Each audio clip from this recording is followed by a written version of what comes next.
The reclassification of marijuana from Schedule 1 to Schedule 3 has reignited a debate that cuts to the core of American politics, public health, and moral philosophy. For many, especially those who hold firm convictions about personal responsibility, sobriety, and social order, the move feels like yet another step toward cultural permissiveness and institutional surrender. The fear is familiar that once a line is blurred, it's never redrawn. That medical exceptions inevitably become recreational norms. That what begins as compassion ends in normalization. These concerns are not trivial. They are rooted in lived experiences, historical precedent, and a sober understanding of how incentives reshape behavior. Drugs, including marijuana, have exerted a heavy toll on individuals, families, and communities. Addiction is not an abstraction. It is a corrosive force that erodes discipline, fractures trust, and weakens the moral fabric of society. And yet, acknowledging this truth does not require clinging to a classification system that has become scientifically indefensible, legally incoherent, and ethically rigid to the point of cruelty. The reclassification of marijuana is not an endorsement of drug culture.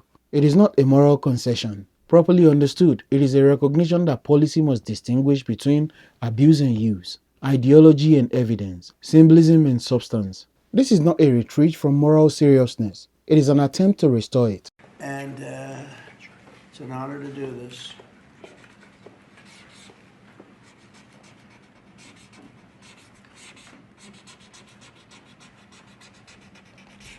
That's a good one.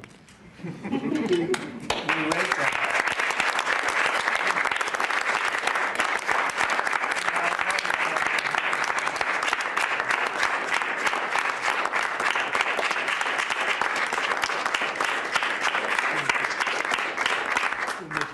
Thank you. Schedule 1 is the most restrictive category under the Controlled Substances Act.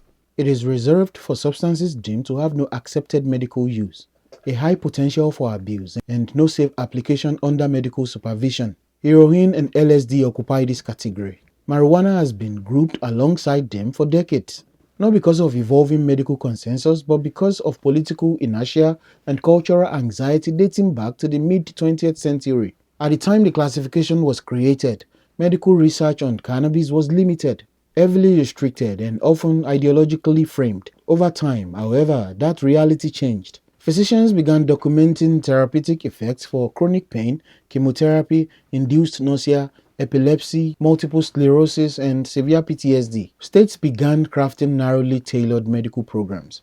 Patients, not activists, became the most compelling voices in the debate. Yet, federal policies remained frozen. The result was a growing contradiction. A federal government insisting marijuana had no medical value, while hospitals, doctors, and veterans organizations quietly acknowledged otherwise. This dissonance eroded trust, not only in drug policy, but in the credibility of federal institutions themselves. When the law demands citizens reject observable reality, it does not strengthen authority, it weakens it. Reclassification addresses this contradiction. It does not declare marijuana harmless. It does not remove regulation. It simply acknowledges what is already true, that marijuana has limited specific medical applications under controlled conditions. Much of the public reaction to this decision is fueled by misunderstanding. Reclassification is not legalization. It is not discrimination. It is not a cultural endorsement. Marijuana remains a controlled substance. Recreational use is not federally sanctioned. Physicians cannot prescribe it casually.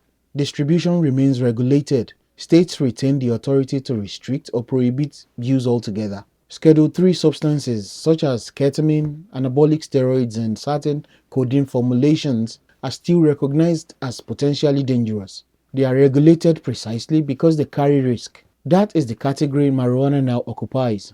In other words, the government is not saying this is safe. It's saying this is not medically useless. That distinction matters.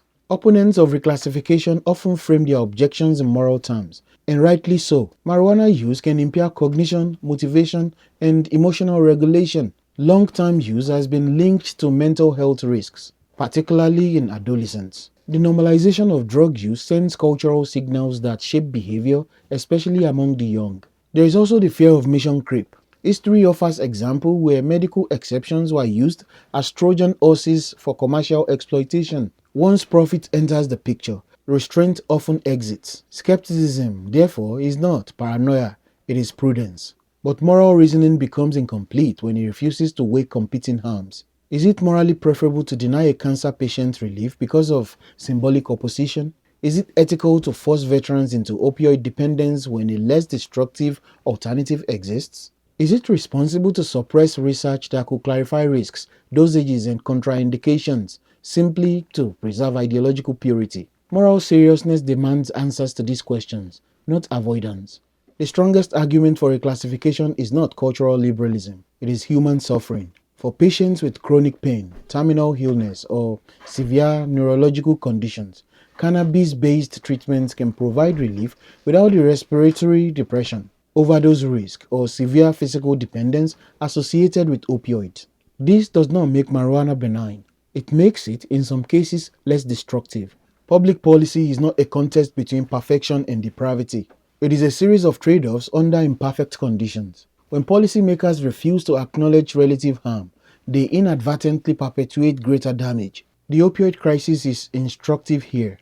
Federally approved, aggressively marketed, and widely prescribed drugs devastated communities. Meanwhile, a substance with lower overdose risk and documented therapeutic benefit was treated as if it belonged in the same category as heroin. That contradiction was not moral clarity, it was bureaucratic blindness. Reclassification opens the door to responsible medical use while preserving strict controls. It allows suffering to be alleviated without pretending the risks do not exist. One of the most underappreciated consequences of Schedule 1 classification has been the suppression of research. Scientists faced extraordinary barriers to studying marijuana's effects, both positive and negative. This created a paradox. Policymakers claimed the drug was too dangerous to study, then cited the lack of studies as proof of danger. Reclassification changes this dynamic. It allows for rigorous, large-scale research. It enables standardized dosing, clearer warnings, and evidence-based public health guidance. It empowers prevention by replacing fear-based messaging with credible data.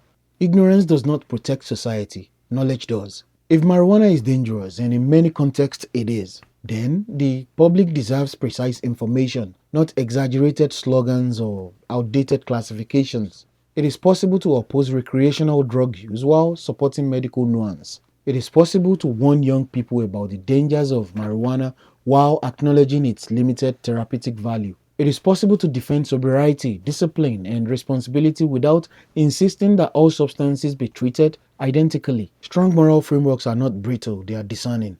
A society that cannot distinguish between abuse and use risks becoming either authoritarian or permissive. Neither outcome is desirable. The challenge is to maintain firm boundaries while adapting to evidence.